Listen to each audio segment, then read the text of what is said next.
Slav Kutabiyan Khoşevist, Amroş, Bab Vani Türkçi, Bopoli Hafti İbn Arati, Vani Seyem Bardavami. Bugün arkadaşlar Türkçe dersi 7. sınıf 3. ders olarak tekrardan birlikteyiz. Biz geçen derslerden anlattık. D bağlacı yazımı ya da D ekinin yazım şekilleri nasıldır onları anlattık. D bağlacı dediğimiz gibi cümleden çıkarıldığı zaman anlatımı bozulmaz. Bu bir. İkincisi, cümleden daima kendisine önceki sözcüğe ya da kelimeden ne olur? Ayrı yazılması lazım. Ünlü uyumuna uyar ne şekilde? Da de şeklinde olur ama ünsüz benzeşmesi ya da ta te şeklinde yazılmaz. D ekinin yazımı bir. Cümleden çıkardığımız zaman cümlenin anlatımı bozulur. Bu bir. İkincisi, kendisinden önceki sözcüğe ya da kelimeye ne olması lazım? Bitişik birlikte yazılması lazım. Şu şekilde biz D bağlacı bir de D ekinin yazımını anladık. Bugün gelelim ki bağlacı, bak ki bağlacı ve ki ekinin yazımı. Bak ki bağlacı ile ki eki. Biz daha D'yi bildik. Bu sefer ki ne zaman bitişik yazılır, ne zaman ayrı yazılır. Ki eki ne zaman bağlaçtır, ne zaman ektir onu göstereceğiz, öğreneceğiz bugün. Bakalım, cümleden çıkarıldığında cümlenin anlatımını bozmayan ki bağlaçtır. Anidade gibi. Ne olması lazım? Cümleden çıkarıldığında cümlenin anlatımını bozmayan nedir? Bağlaçtır. Yani cümleden çıkarıldığı zaman anlatım bozulmaz. Bu bir. İki, şöyle yapalım. Bu bir. Bağlaç olan ki'ler kendisinden önceki kelimeden ayrı yazılır. Hani dade gibi. Bir de dedik cümleden çıkarıldığı zaman anlatımı bozulmaz. Bu bir. İkincisi, bağlaç olan ki'ler kendisinden önceki kelimeden olur? Ayrı yazılması lazım. Bu iki. Bağlaç olan ki ünlü uyumlarına uymaz. Yani ku, ki, ku, kü şeklinde olmaz. Dikkat. Sadece ki şeklinde olur. Uyarı. Dikkat. Şuraya dikkat. Ki bağlacı aşağıdaki kelimelerde kalıplaşarak bitişik yazılmaktadır. Sadece bu kelimelerde, bu bağlaçlarda bitişik yazılmalıdır. Diğerlerinde bunların dışında, bunların istisna durumları, bunların dışında her zaman ne olması lazım? Ayrı yazılması lazım. Yani belki, halbuki, madem ki, meğer ki, oysa ki, sanki, çünkü dediğimiz zaman sadece bu kelimelerden olur? Bitişik yazılır. Bunların dışında hepsinden ne olur? Ayrı yazılır. Not, burada dikkat edelim. Ki bağlacı çünkü kelimesine ünlü uyumuna girmiştir. Ne olur? Bak ne dedik? Ki bağlacı nedir?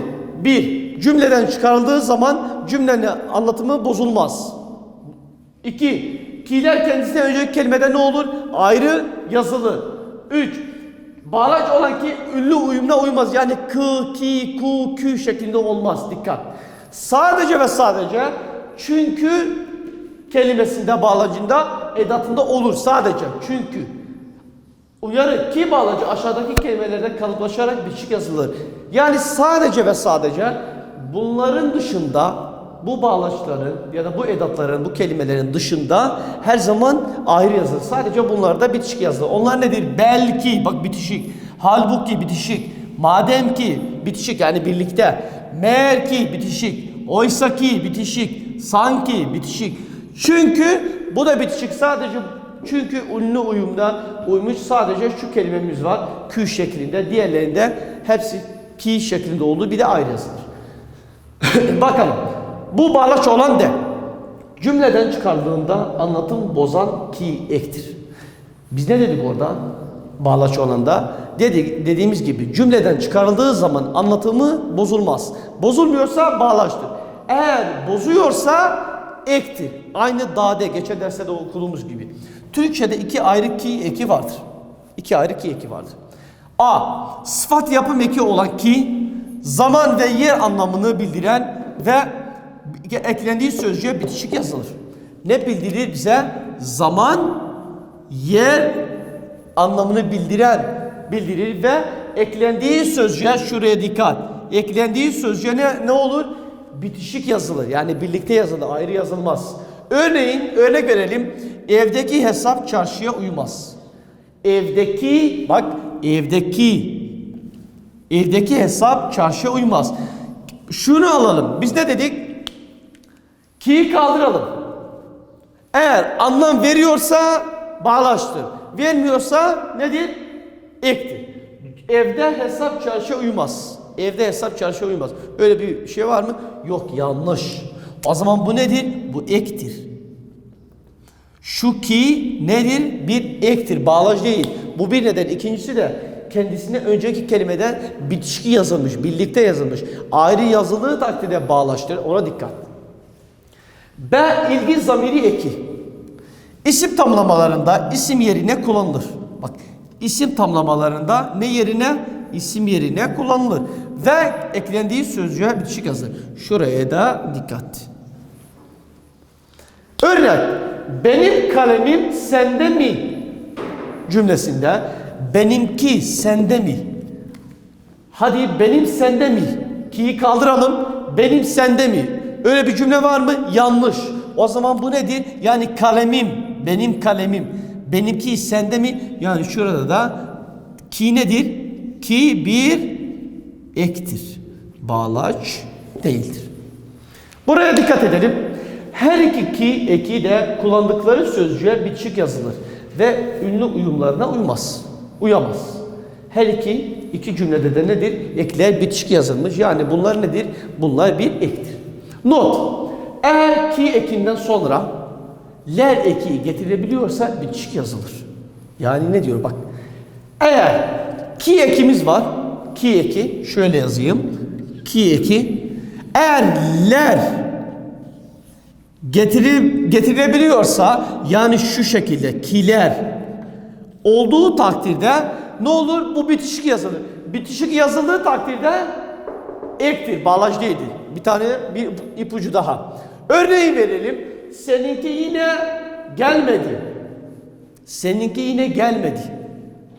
Seninkiler yine gelmedi. Seninkiler olduğu takdirde, yani ler eki getirilebiliyorsa bu nedir? Bu ektir. Ektir. Duydum ki unutmuşsun beni. Duydum ki unutmuşsun beni. Şöyle bakalım. Ki'yi kapat. Duydum, unutmuşsun beni. Öyle bir bak, cümlede anlatım bozuldu. Bak, affeder, bozulmaz. Bozulmadığı takdirde bu bağlaçtır. Bu bir. İkincisi, kendisine önceki kelimede ne olur? Ayrı yazılmış. Bak, ayrı. Duydum, boşluk ki. Bu bir. Duydum kiler. Duydum kiler. Anlamı ifade ediyor mu? Etmiyor mu? O zaman bu nedir? Bu da bağlaçtır. Yani ler eki, seninkiler dediğimiz anlam veriyorsa ektir. Vermediği takdirde bağlaçtır. Şu şekilde. Uyarı. Ek olan ki fiillerden sonra gelemez. Bak.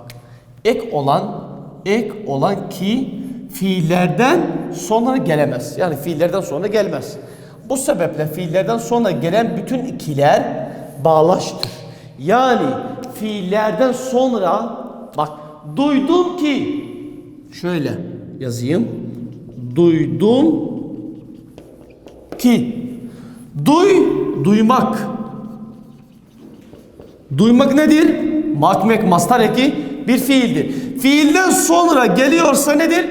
Bağlaç. Bağlaçtır. Bak. Ek olan ki fiillerden sonra gelemez. Bu sebeple fiillerden sonra gelen bütün ki'ler bağlaçtır. Fiillerden sonra ki geliyorsa bağlaçtır. Ve ayrı yazılır. Şu şekilde. Duydum ki ayrı yazılır. İsimlerden sonra gelen ki'lerin ise sıfat ya da zamir yapıp yapmadığına bakılmalıdır. Sıfat ya da zamir yapıyorsa, bak, sıfat ya da zamir yapıyorsa ek olan ki'lerden biridir ve kullandığı kelimeye bitişik yazılmalıdır. Yapmıyorsa ki bağlaçlı ve ayrı yazılmaktadır. Şu şekilde. Şöyle anlatalım arkadaşlar. Ki bağlacı, bir de ki eki. Bir, ki bağlacı cümleden çıkarıldığı zaman anlatımı bozulmuyorsa bu bir bağlaçtır. Ki eki cümleden çıkardığımız zaman anlatımı bozulur. Yani bozuyorsa bu bir ektir. Bu bir. İkincisi, ki bağlacı daima kendisine önceki sözcükten ya da kelimeden ayrı yazılır. Ki eki kendisine önceki kelimeden ya da sözcüğe ne olur? Bitişik yazılır. Bu iki önemli durum. Sadece ve sadece ki bağlacında belki, halbuki, madem ki, meğer ki, oysa ki, sanki, çünkü edatları, kelimeleri bitişik yazılır. Bu kelimelerin dışında her zaman bunlar da bağlaçtır, dikkat. Bunlar hepsi birer bağlaç. Yani bitişik yazılmasına rağmen bunlara bağlaçtır. Bunlar bir istisna durumu. Bunların dışında bu edatların, bu kelimelerin kırmızı olan yazdığım dışında hepsi nedir? Ektir. Bu 3. 4'e bakalım. Ne diyor mesela?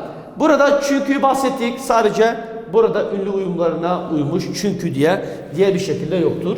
Burada uyarı ek olan ki fiillerden sonra gelemez. Eğer ki fiillerden sonra geliyorsa bağlaçtır. Bağlaçtır. Bir de ayrı yazılması lazım.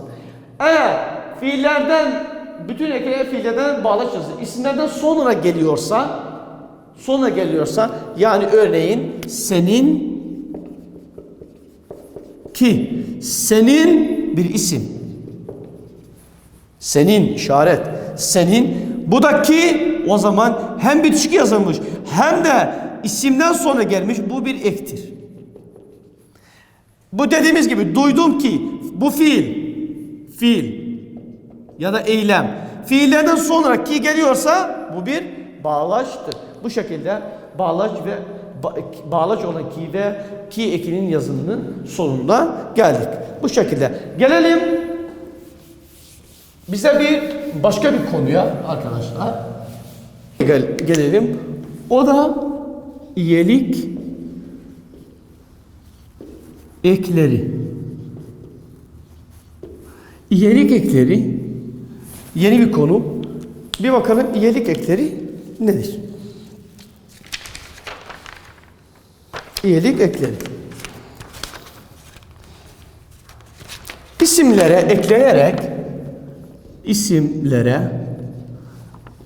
eklenerek o varlığın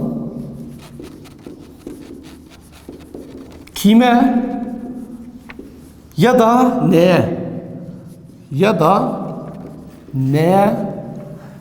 neye ait olduğunu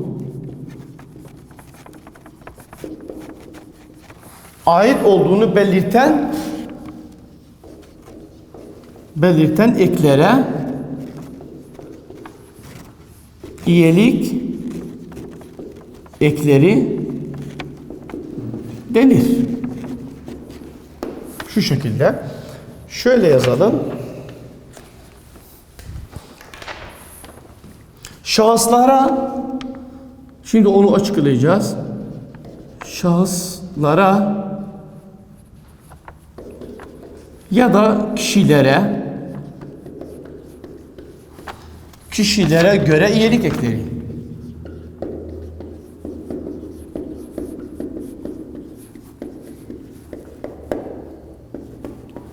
Şahıslara da kişilere göre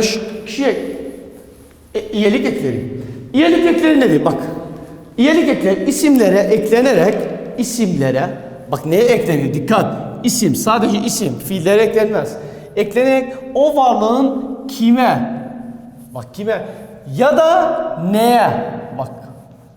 Ait olduğunu belirten eklere iyelik denir. Yani bir kişiye, bir şahsa ait olması lazım. Bir de neye ait olduğu takdirde biz ne diyoruz? Buna iyelik ekleri diyoruz. Şahısları kişilere göre iyelik ekleri şu şekilde sırayabiliriz. Birinci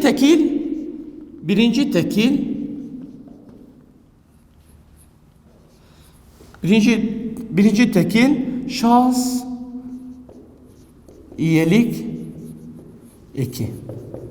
Birinci tekil şahıs iyelik eki ne diyor bakalım? Yani ne diyor burada? Benim Bak benim birinci tekil yani ben hangi ekleri alır? Me. Ne zaman me'yi alır? Eğer ünlü harfle bitiyorsa. Eğer ünlü harfle bitiyorsa sadece me alır. Ne zaman? Bak diğer ekleri im, im, bir de Ne zaman alır? Eğer ünsüz harfle bitiyorsa. Bak me ne zaman me alır? Eğer ünlü harfle bitiyorsa me alır. Ünlü harfler hangileri? A, E, I, I, U, Ü, O, Ö. Eğer bu harflerle bitiyorsa hemen me harfi ekleriz. Yani tekil birinci kişi. Ben yani benim oluyor. Burada örnek gösterdiğimiz gibi mesela şöyle bir örnek gösterelim. Araba. Arabanın son harfi ünlü mü ünsüz mü? Ünlü. Yani şunlardan biri. Ünlü olduğu takdirde ne yapıyoruz buna? Ne olur burada? Arabam.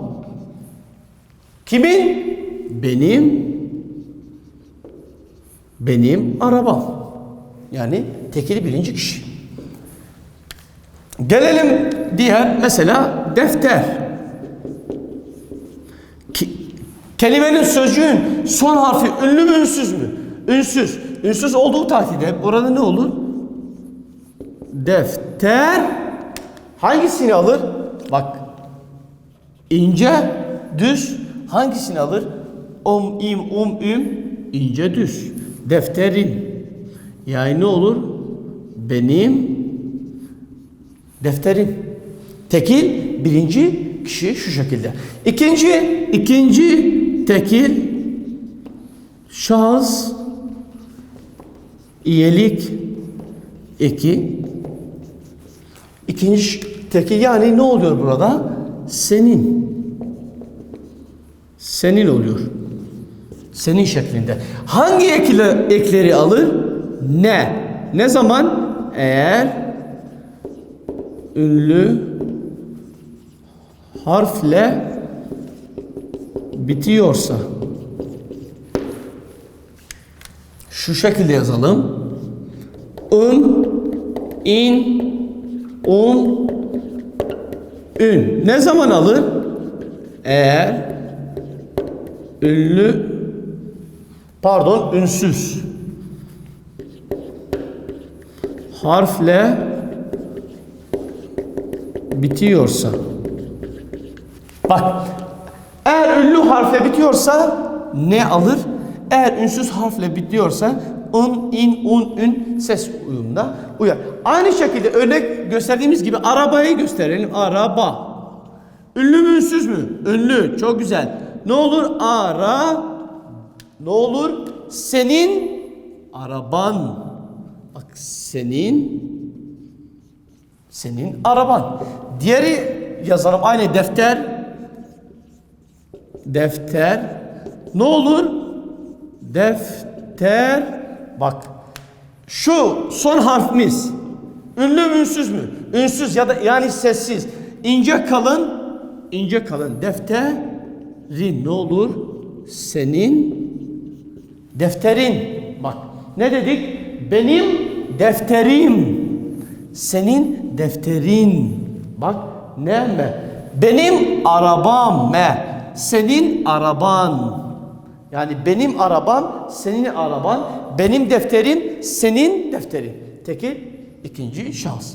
Gelelim üçüncü tekil. Şahıs iyelik eki. Burada ne var?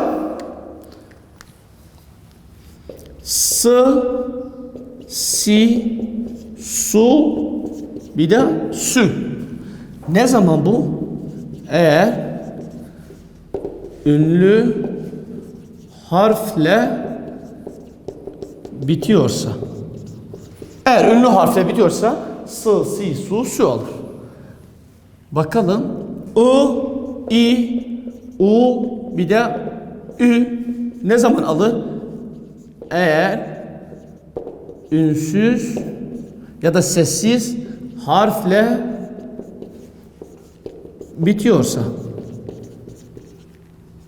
Şu şekilde. Bak. Üçüncü tekeş yani ne oluyor burada? Onun. Bak benim, senin, onun. Tekil üçüncü kişi. Onun alır. Eğer ünlü harfe bitiyorsa ne alır? S, si, su, sü. Eğer ünlü harfe bitiyorsa yani sesli harfe bitiyorsa. Eğer ünsüz harfe bitiyorsa I, i, u, ü şeklinde alır. Aynı şekilde araba alın araba. Son harfimiz ne? Ünlü. Yani ne olur? Ara. Ne olur? Onun yani onun ne olur? Arabası. Şu şekilde. Diğer bir örneğe bakalım. Aynı defter. Ne olur? Defter. Şu şekilde. Son harfimiz ünlü mü ünsüz mü? Son harfimiz ünsüz. Yani ne alır? Şu şekilde ünsüz. I, i, u, ü. Defteri. Ne olur? Onun defteri. Bak ne dedik? Benim arabam, senin araban, onun arabası şeklinde olur. Gelelim birinci çoğul şahıs iyelik eki. Birinci şahıs iyelik eki ne diyor? Bak bakalım şurada hangi ekleri alır? Yani şu şekilde birinci şahıs ne diyor? Yani bizim. Bizim. Bak hangi ekleri alır? Mız, miz, muz, bir de müz alır. Ne zaman? Eğer ünlü harfle bitiyorsa. Eğer ünlü harfle bitiyorsa mız, miz, muz, müz şeklinde alır. Eğer ne diyor? Ünsüz harfle bitiyorsa ımız, imiz, umuz, bir de ümüz. Ne zaman? Eğer ünsüz harfle bitiyorsa. Ünsüz harfle bitiyorsa mız, ımız, imiz, umuz, ümüz alır. Eğer ünlü harfe bitiyorsa mız, miz, muz, müz şeklinde alır. Aynı örneklerden devam edelim. Araba. Son harfimiz ünlü. Ne olur? Araba. Ne olur şu şekilde? Arabamız. Defteri alalım. Aynı şekilde. Defter. Ne olur burada? Defter. Ne olur? İmiz. Şu şekilde yazayım güzel bir şekilde. İmiz. Defterimi niye? R ünsüz imiz alır. Ünlü yani ne olur? Bizim arabamız. Bizim defterimiz şu şekilde olur. İkinci çoğul şahıs iyelik eki hangi ekleri alır? Nız, niz, nuz, bir de nüz şeklinde. Ne zaman? Eğer ünlü harfle bitiyorsa.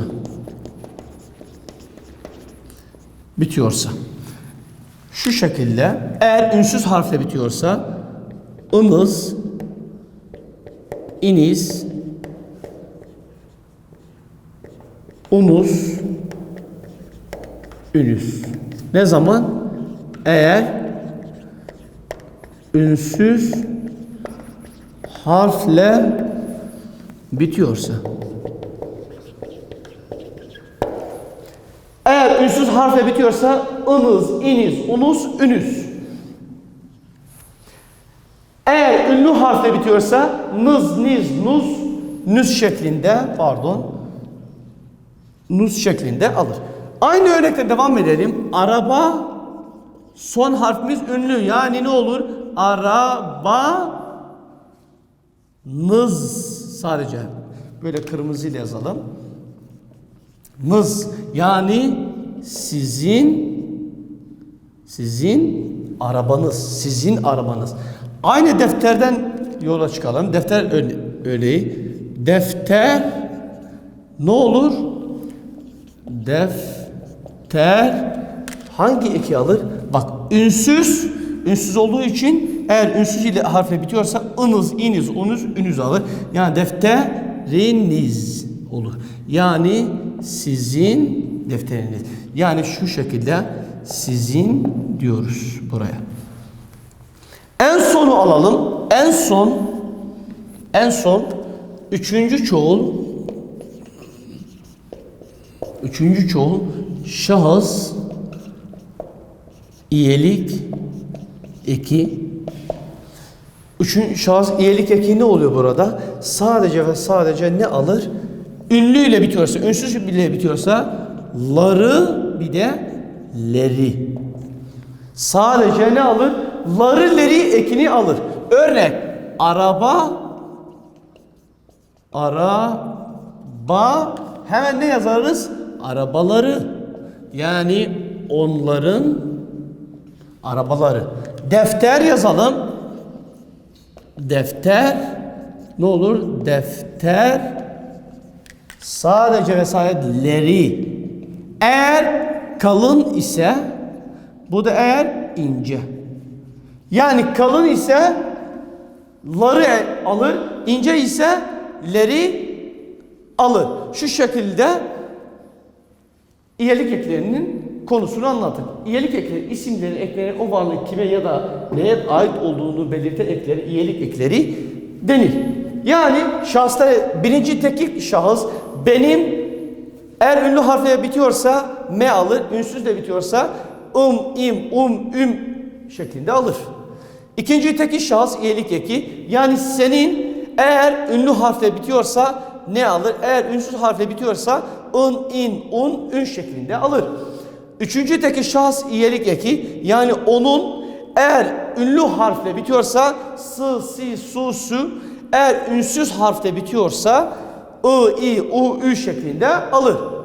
Birinci çoğul şahıs iyelik eki. Yani bizim ne zaman eğer ünlü harfle bitiyorsa mız, miz, muz, müz şeklinde alır. Eğer ünsüz harfle bitiyorsa ımız, imiz, umuz, ümüz şeklinde alır. İkinci çoğul şahıs iyelik eki. Eğer ünlü harfle bitiyorsa nız, niz, nuz, nüz şeklinde alır. Eğer ünsüz harfle bitiyorsa ınız, iniz, unuz, ünüz şeklinde alır. Üçüncü çoğul şahıs iyelik eki. Dediğimiz gibi üçüncü çoğul şahıs ekinde kalın ince ünlüyle bitiyorsa, ünsüzle bitiyorsa eğer kalınsa ları alır, eğer ince ise leri şeklinde alır. Bu şekilde arkadaşlar iyelik eklerinin dersinin sonuna geldik. Gelecek derste tekrardan buluşmak ümidiyle herkese sevgiler, saygılar. Teşekkürler.